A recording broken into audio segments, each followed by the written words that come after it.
Muy buenas tardes. Agradezco muy especialmente a César, que hizo que el tiempo pasara volando. Nunca había tenido un telonero tan agraciado y tan talentoso. Bueno, la verdad es que lamento el atraso. Vengo llegando de Quintero y Puchuncaví, dos comunas que están viviendo tiempos muy difíciles, y fuimos a plantear en directo a la comunidad el plan del gobierno para que esas dos comunas dejen de ser eternamente comunas saturadas, que significa contaminación, enfermedad, muerte, dolor, angustia, y vuelvan a ser comunas normales. Saludo con mucho cariño al presidente de IRADE, al señor intendente, a los diputados y senadores de la República, a los gobernadores y muy especialmente a los empresarios y emprendedores que hoy día han sido convocados para esta reunión de análisis, de reflexión, de proyección hacia el futuro. Sé que han tenido muy buenas exposiciones, así que me dejan la vara alta, pero quisiera compartir con ustedes, con mucha franqueza y en forma muy directa, lo esencial. En primer lugar, nuestro gobierno fue elegido por una amplia mayoría y no fue solo un triunfo electoral, fue un mandato a cumplir con una misión. Así lo hemos entendido desde el primer día. Y esa misión es ambiciosa, es exigente, pero al mismo tiempo es motivante y hermosa. Transformar a Chile antes que termine la próxima década, que ya está golpeando nuestras puertas, en un país desarrollado, sin pobreza, con oportunidades para que todos desarrollen sus talentos y con seguridades para que todos puedan vivir una vida con dignidad. En síntesis, crear las condiciones para que los chilenos tengan, todos los chilenos, una vida más plena y más feliz. Durante estos primeros 5 meses nos hemos abocado a muchas cosas y créanme, hemos trabajado en forma muy intensa. Pero básicamente nos quisimos porque teníamos que hacernos cargo de temas urgentes que en nuestra opinión estaban muy desatendidos y que requerían soluciones drásticas. Primero, reestructurar Carabineros de Chile, que estaba en una grave crisis, para que pueda cumplir el importante rol en la lucha contra la delincuencia, el narcotráfico y el terrorismo. Segundo, poner orden en nuestra casa en materia de migraciones. Tercero, avanzar con decisión hacia una plena igualdad de derechos y oportunidades entre hombres y mujeres. Cuarto, poner a los niños primeros en la fila y terminar con el triste y fallido Sename. Quinto, avanzar hacia un mayor desarrollo y paz en la región de la Araucanía. Por supuesto que, además de eso, teníamos que sentar las bases para que nuestro país recuperara, porque la habíamos perdido, la capacidad de crecer, de invertir, de crear buenos empleos, de mejorar los salarios, de promover la innovación y el emprendimiento. Y es por esa razón que nuestro gobierno partió por querer cambiar la perversa lógica de la retroexcavadora, que significa que hay que destruir lo que otros construyeron para volver a empezar y reemplazarla por la sana cultura del diálogo, la colaboración y los acuerdos. Es por esa razón que buscamos 5 grandes acuerdos nacionales en temas tan urgentes y tan importantes para nuestros compatriotas como la seguridad ciudadana, la salud, la infancia, la paz y el desarrollo de la Araucanía y el progreso y el desarrollo. Por eso también tenemos que ser muy transparentes y muy sinceros. Recibimos un país que tenía muchos problemas y eso lo sabemos todos. Un país que llevaba 4 años de una profunda desaceleración y prácticamente en términos per cápita habíamos dejado de crecer. Un país en que la inversión llevaba 4 años consecutivos cayendo, en que la productividad, en lugar de ser un aporte al progreso, era un lastre que frenaba porque era negativa y restaba capacidad de crecimiento. Podríamos seguir y seguir, pero no vale la pena. Por otra parte, la inversión, que es un factor esencial del crecimiento, había caído sistemática y consecutivamente durante los 4 años anteriores a este gobierno, acumulando una caída muy significativa durante el periodo. lo que contrastaba, por ejemplo, con el crecimiento de casi 50% que había tenido en nuestro primer gobierno. Pero lo importante aquí no es quedarse atrapados en el pasado, pero hay que conocer y entender el punto de partida para poder tener claridad en la ruta que tenemos que seguir para llegar a un nuevo puerto de destino. Reconociendo que la aceleración o la desaceleración y las caídas en variables claves como productividad, confianza, inversión, eran grandes frenos al crecimiento potencial futuro de nuestra economía, entendíamos que había una gran tarea a cumplir, que era volver a construir los verdaderos cimientos de un desarrollo sólido, sostenido, que nos permita alcanzar esa meta de ser un país desarrollado.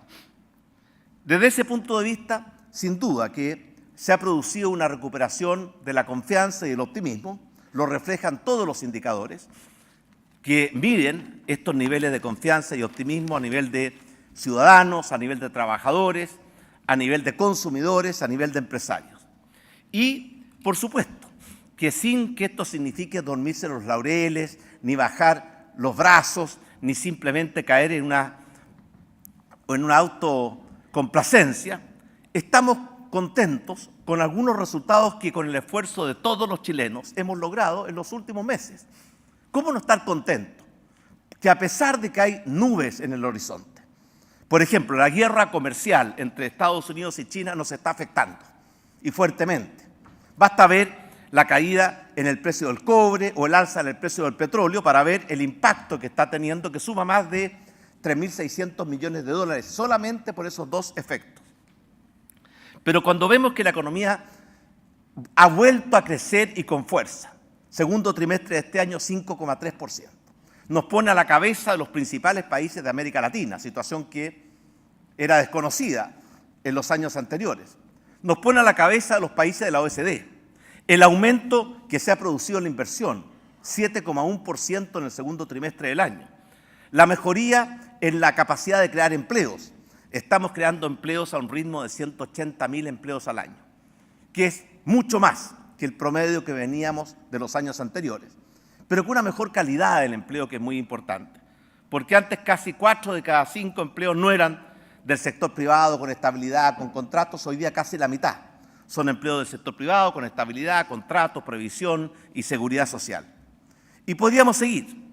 Por supuesto que esto no significa, y quiero dejarlo muy en claro, no significa para nada que no vamos a seguir trabajando para que estos resultados no sean flor de un día, porque una golondrina no hace verano. Queremos que se proyecten, y ahí viene una tarea muy difícil, porque tenemos mochilas del pasado, entre las cuales también hay que destacar el enorme déficit fiscal que heredamos y la deuda pública, que se duplicó en 4 años. Y esas fueron las dos razones que invocaron las agencias de clasificación para haber bajado la calificación de riesgo de nuestro país, que nos cuesta 700, 800 millones de dólares al año en mayores intereses, para cuantificar el impacto de lo que significa una pérdida en la calificación de riesgo. Pero quiero decirlo con toda claridad. Estamos trabajando para lograr que Chile recupere el liderazgo, el dinamismo, las ganas y la sana ambición de ponerse metas grandes, como alcanzar el desarrollo y derrotar la pobreza. Y desde ese punto de vista, sin duda, que nos queda un largo camino por recorrer. Yo quiero plantear que nada de esto es casualidad. Si el desarrollo es una tarea muy difícil, la mejor prueba de ello es que la inmensa mayoría de los países del mundo siguen siendo subdesarrollados. ¿Cuántos países han logrado hacer esa travesía del subdesarrollo al desarrollo en los últimos 60 años? Se cuentan con los dedos de una mano. Corea, Singapur, Taiwán y unos pocos más. Ninguno de ellos está en América Latina, en circunstancias que este es un continente que siempre lo ha tenido todo. Un continente que no conoció las guerras brutales del siglo pasado que asolaron a Europa, ni las crisis o conflictos religiosos que afectan al Medio Oriente o incluso a países europeos hasta hace poco como Irlanda, ni tampoco los conflictos étnicos que todavía dividen en forma tan brutal ciertas zonas del mundo. Un territorio vasto, generoso, recursos naturales abundantes. Y sin embargo, ningún país ha logrado cruzar esa barrera. Algunos han estado cerca. Argentina a comienzos del siglo pasado estaba entre los 5 países más grandes del mundo. Hoy día está en recesión. Venezuela, hace 14 años atrás, era el país más rico de América Latina. Hoy día se está muriendo de hambre. Para que vean ustedes lo importante que son las buenas instituciones, las buenas políticas, y que no todo depende de lo que pase más allá de nuestras fronteras, que es una tendencia a no hacernos cargo de nuestras propias responsabilidades. Y por eso todo el que ha sido navegante sabe que cuando no basta con esperar tranquilamente el buen viento, hay que poner, en primer lugar, poner las velas para que el viento las infle, y en segundo lugar, cuando no hay viento hay que saber remar, y siempre hay que estar usando la fuerza del viento y también las fuerzas internas de la imaginación y la creatividad. Desde ese punto de vista, hemos hecho una serie de políticas macroeconómicas para ir creando estas bases que nos permitan alcanzar el desarrollo.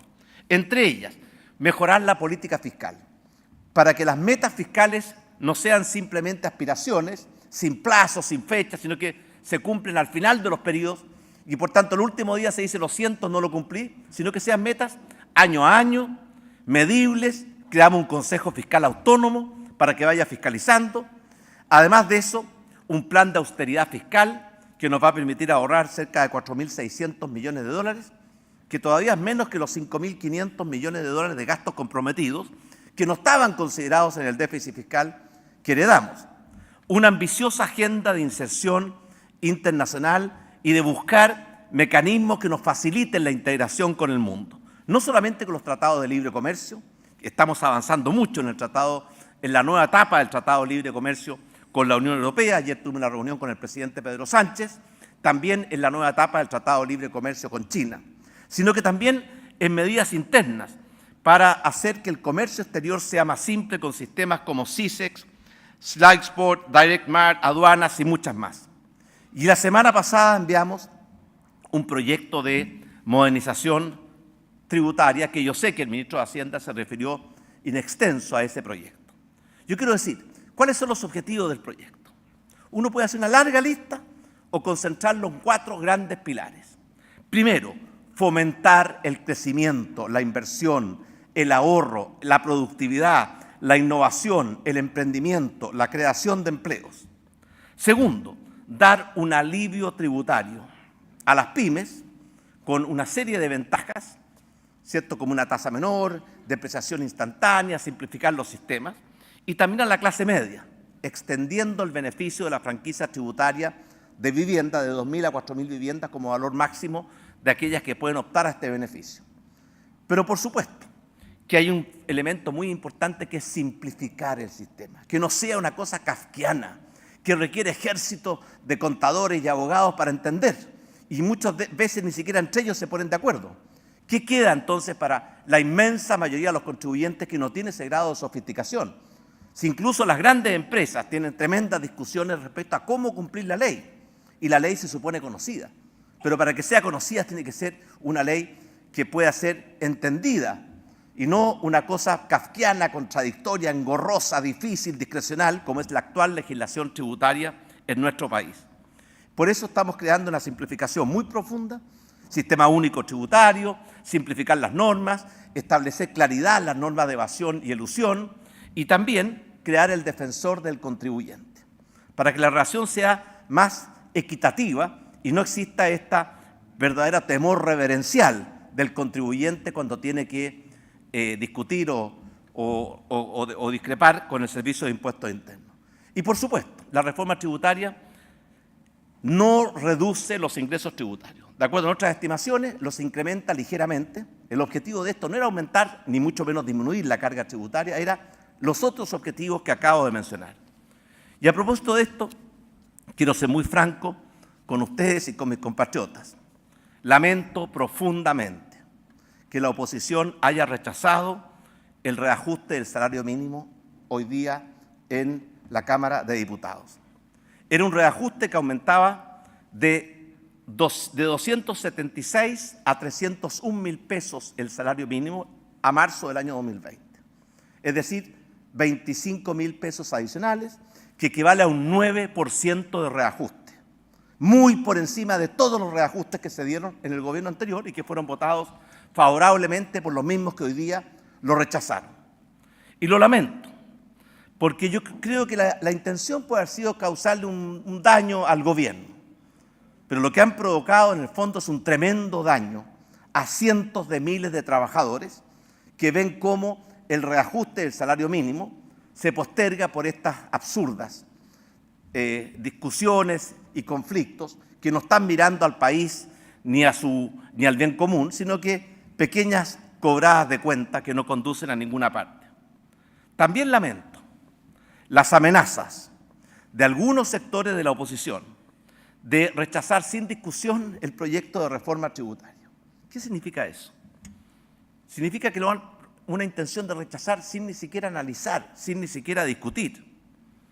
Porque este proyecto de reforma tributaria es urgente y necesario para nuestro país. Ya dije sus objetivos centrales: crecimiento, empleo, inversión, progreso, alivio a las pymes y alivio a la clase media, simplificar el sistema para que todo el mundo lo comprenda y lo pueda aplicar de buena fe y, naturalmente, mantener o incluso incrementar ligeramente la recaudación tributaria. Yo me pregunto qué pretende la oposición. Y lo digo con mucha franqueza y con mucho respeto. ¿Pretende rechazar otros proyectos de ley que el gobierno va a enviar en las próximas semanas, como la reforma que va a permitir aumentar las pensiones de todos los chilenos, pero especialmente mujeres, clase media y los sectores más pobres, como la reforma para mejorar la calidad de la educación, que es la reforma pendiente y más urgente que tenemos que abordar, o la reforma para modernizar Carabineros? Yo pienso que esto, lejos de perjudicar al gobierno, perjudica a todos los chilenos.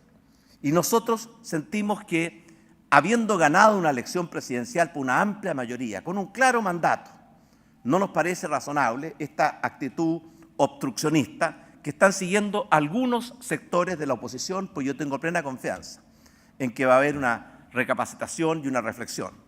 Y por eso, como presidente de todos los chilenos, yo hago un sentido llamado a los líderes, los más razonables, los más patrióticos, a no seguir por este camino de la obstrucción y de la negación del sal y el agua, y recuperar el camino del diálogo, de la colaboración y de los acuerdos. Eso es lo que nos están pidiendo todos nuestros compatriotas.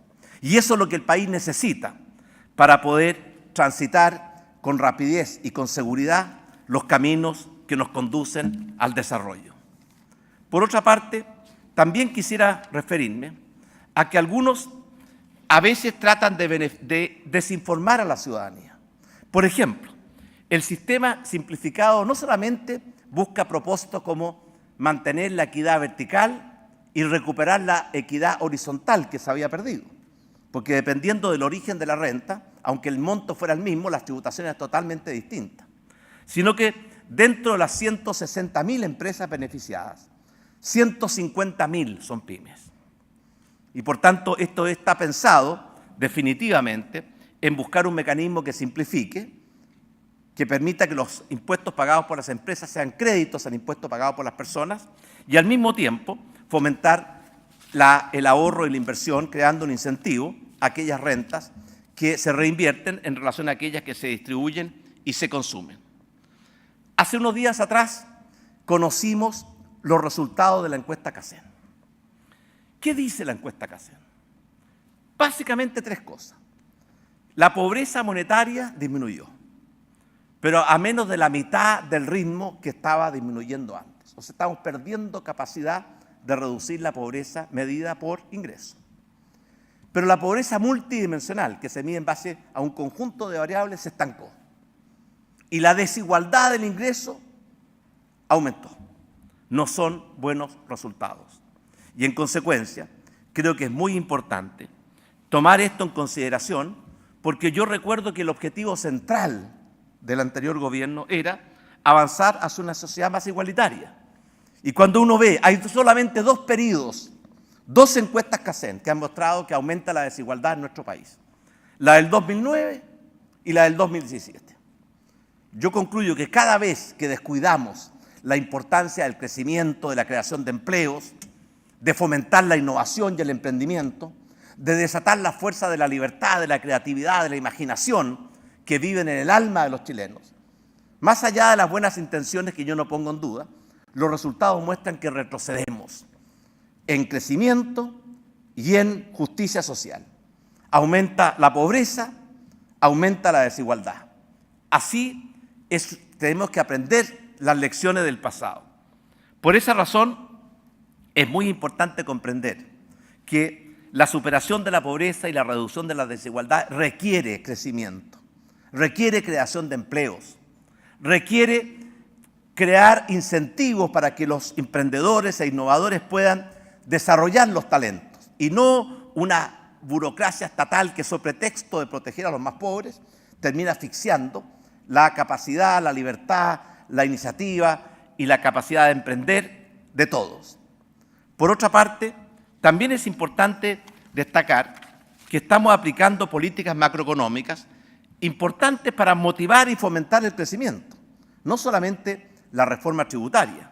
Quiero destacar el proyecto GPS, que son proyectos sustentables, o gestión de proyectos sustentables, que hemos identificado más de 60.000 millones de dólares de inversión privada que está trabada en alguna parte del aparato estatal y que si logramos destrabarlas, y hemos avanzado mucho en eso, vamos a poder crear cerca de 245.000 empleos adicionales. El proyecto Proinversión, que acabamos de mandar al Congreso, con 20 medidas concretas y específicas para fomentar e incentivar la inversión. La Oficina de Productividad y Emprendimiento Nacional, Open, que busca aumentar la competencia en nuestros mercados, eliminar barreras de entrada y fomentar esa sana competencia que le da legitimidad a la economía de mercado, porque la competencia apunta a mejorar la calidad de los productos o a bajar el precio de los productos, lo cual redunda en beneficio de todos los ciudadanos.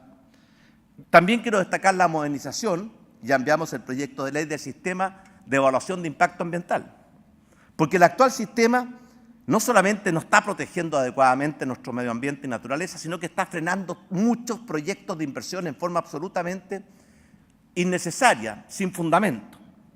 Desde ese punto de vista, la modernización del sistema de evaluación de impacto ambiental es una iniciativa importante para fomentar esa recuperación de nuestra capacidad de crecer. El pago a 30 días a las empresas pymes, que ya lo enviamos como un proyecto de ley. Por otra parte, también estamos poniendo en marcha una serie de iniciativas para fomentar la creación de empleos de nuestra economía, porque estamos viendo que la relación entre creación de empleo y crecimiento se ha deteriorado. Teníamos una relación que era más o menos, ¿cierto?, medio a uno, y hoy día vemos que el crecimiento del producto es 3 veces más que el crecimiento del empleo. Algo está frenando la creación de empleos en nuestra economía. Yo creo que la reforma laboral tiene mucho que ver con ello. Por eso me ha enviado una serie de agendas en materia de aumentar la capacidad de crear empleos. Por ejemplo, la sala cuna universal, que va a significar, igual como significó el postnatal de 6 meses, una tremenda motivación para que más mujeres se incorporen al mundo del trabajo. En nuestro gobierno anterior se crearon más de 1 millón de nuevos empleos, de los cuales la mayoría era con contrato, con estabilidad, con previsión social, pero más de 600.000 fueron a favorecer a las mujeres de nuestro país. El proyecto de teletrabajo, trabajo a distancia o trabajo desde el hogar, para terminar con este absurdo que es una herencia de la revolución industrial, que cuando se inventó la línea de producción todos tenían que concurrir al mismo lugar porque cada uno cumplía una etapa en una línea de producción. Hoy día el mundo es muy distinto, las líneas de producción se están acabando. Cada vez la oferta se adecúa más a las necesidades y preferencias de los consumidores. Y para eso están las impresoras 3D, 4D y todo lo que trae la revolución industrial y la revolución tecnológica que estamos viviendo. Hace unas 3 semanas o 4 semanas atrás tuve el privilegio de asistir invitado a una reunión en un pequeño pueblito que se llama Sun Valley, en el estado de Idaho. Pero la verdad es que asistí después de haber participado en una cumbre de CARICOM, los países centroamericanos y del Caribe, y de haber visitado a los presidentes de Costa Rica y Panamá, porque tuve la oportunidad de reunirme, y por largo tiempo, y con agendas de trabajo muy bien preparadas, con personas como Jeff Bezos, creador y líder de Amazon, con personas como Tim Cook, que es el actual líder, ¿cierto?, de Apple, con personas como Zuckerberg de Facebook y con muchos más.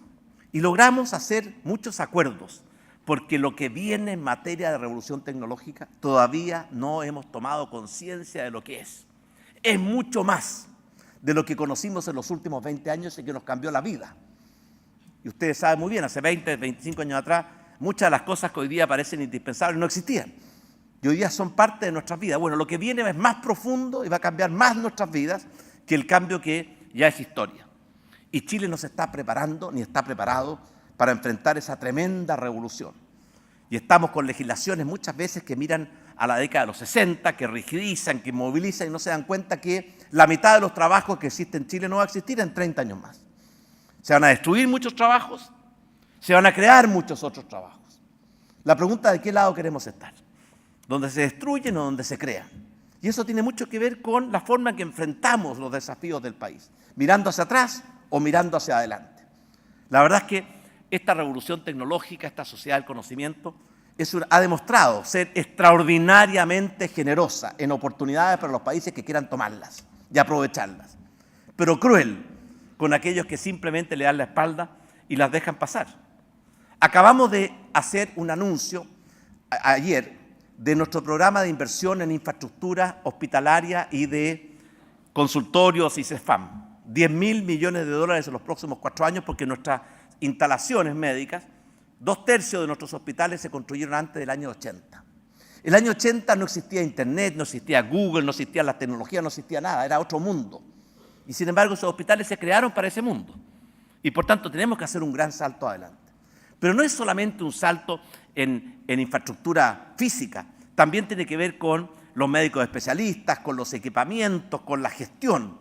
Pero una de las cosas notables, y en esto nos han ayudado mucho algunas de estas empresas que acabo de mencionar, es el usar las tecnologías para resolver problemas. Por ejemplo, el hospital digital, que es un hospital que vive en base a Big Data, porque se acumula una enorme cantidad de información médica, en base a los mecanismos de procesamiento y comunicación de la información y en base a la inteligencia artificial, y que es capaz de diagnosticar en muchas de esas especialidades médicas mucho mejor que un médico en particular, porque tiene toda la experiencia del mundo y por tanto diagnostica con mejor precisión en tiempo instantáneo y a un costo infinitamente menor y permite el diagnóstico a distancia. O sea, permite llegar con estas tecnologías a todos los rincones de Chile. Por otra parte, también hemos puesto en marcha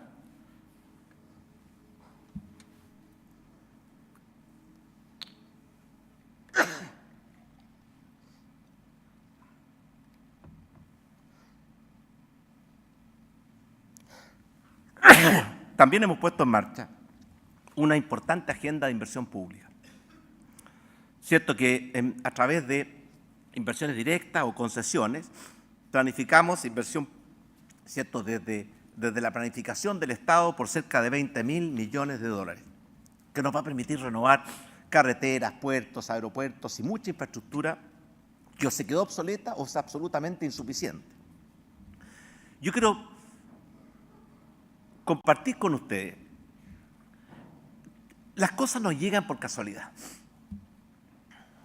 Yo me acuerdo que Tiger Woods siempre decía que el golf era pura suerte, pero que mientras más entrenaba, mejor suerte tenía. Lo mismo pasa en la vida real.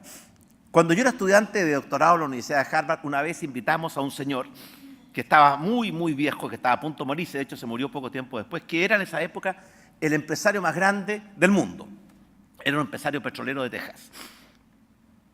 Y le preguntamos todos, ¿cómo lo hizo para ser el empresario más grande del mundo? Y él con una voz entrecortada, muy fácil, decía, siempre me levanté muy temprano en la mañana, siempre trabajé muy duro durante el día y descubrí petróleo. Nosotros nos reímos más que ustedes. No, nos dijo, no son independientes. No son independientes. Levantarse temprano es la actitud frente a la vida, las ganas, el entusiasmo, la imaginación. Trabajar duro es el esfuerzo, la perseverancia. Y descubrir petróleo es la suerte. Pero el que se levanta temprano tiene mejor suerte y el que trabaja más duro tiene mejor suerte. Por esa razón, nada de esto es casualidad. Y cuando uno descuida, además, la importancia del crecimiento, y de la creación de empleos y de la innovación y del emprendimiento y de inversión, cosecha las consecuencias que hemos conocido en nuestro país. Por esa razón, yo pienso que este es un camino que está recién empezando. Los países no se desarrollan porque crecen un trimestre al 5,3%. La experiencia muestra que hay que hacerlo por muchos años. Y cuando uno descuida, vean por ejemplo lo que pasa con Argentina. Argentina hoy día está en recesión. Y este año va a tener un crecimiento negativo, y varios trimestres de crecimiento negativo. Y por tanto, nada está garantizado. Hace un tiempo atrás Argentina era el milagro que mostraba el camino. Hay que estar permanentemente al pie del cañón para que el progreso sea algo sustentable y sostenible. Con respecto a la región del Biobío, esta es una región que se está beneficiando de la reactivación. Por ejemplo, durante el primer semestre de este año, esta región ha crecido al 5,9%. Muchas gracias. Al 5,9%, cifras desconocidas en los años anteriores. Y al mismo tiempo, es una región que tiene una vocación exportadora y exporta sus productos a todos los continentes y el año 2017 logró exportar 4.700 millones de dólares. En el primer semestre de este año ya lleva 3.000. Y por tanto, si simplemente se mantiene la tendencia, va a superar ampliamente en materia de exportaciones lo que logró el año anterior. Existe una larga agenda de proyectos de inversión, tanto públicos como privados, que están en marcha, pero que enfrentan, por supuesto, muchos riesgos. Porque hay mucha gente o muchas circunstancias que son capaces de paralizar un proyecto. Pero son muy pocos los que son capaces de echar a andar un proyecto. Desde ese punto de vista, en Chile tenemos una cultura del no, en el sentido que hay mucha gente en el sector público y en el sector privado que puede parar un proyecto o una idea o una iniciativa. Pero los que son capaces de decir vamos adelante son pocos.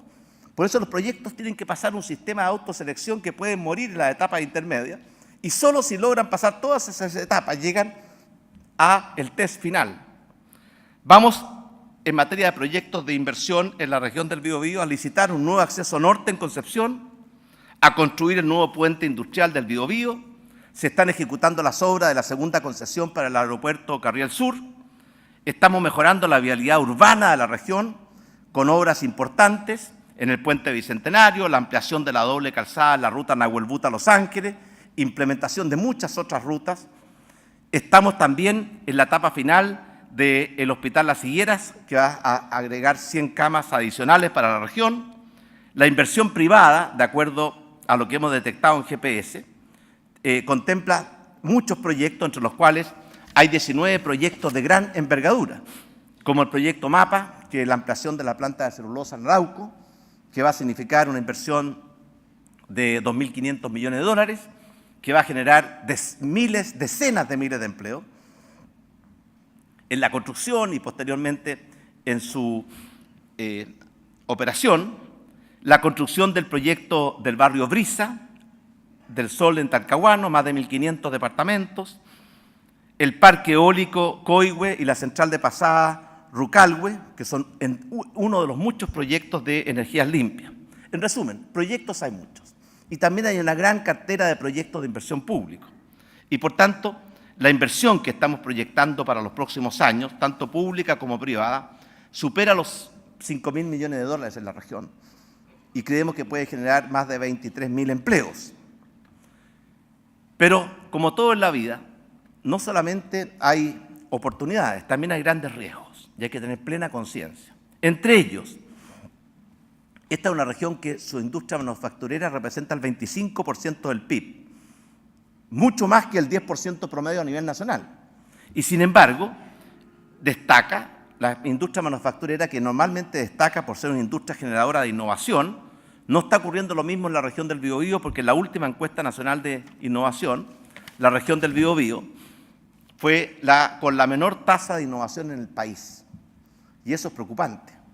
Por eso quiero hacer una invitación a los emprendedores y a los empresarios de usar los talentos que Dios nos dio, la imaginación, la creatividad, la voluntad, el coraje, para innovar, para emprender, para aportar al desarrollo de esta región.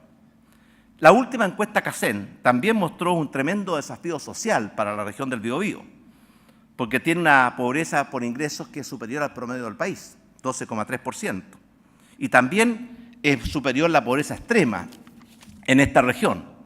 Todo lo cual muestra que la vida es así, oportunidades, riesgos. El presidente Barros Luco, que fue un presidente lleno de anécdotas, él porque estaba a bordo del Blanco Encalada durante la Guerra Civil, y llegaron dos torpederas del bando de Balmaceda y torpedearon el Blanco Encalada y lo hundieron en Caldera, todavía está ahí. Y cuenta la leyenda que él no sabía nadar y se hundió el barco, se aferró a la cola de una vaca y como sabía que las vacas tienen un problema hidráulico, con la otra mano corrigió el problema hidráulico y dicen que así se salvó. Él decía a su ministro, esto es lo que cuenta la crónica, que en la vida hay dos tipos de problemas.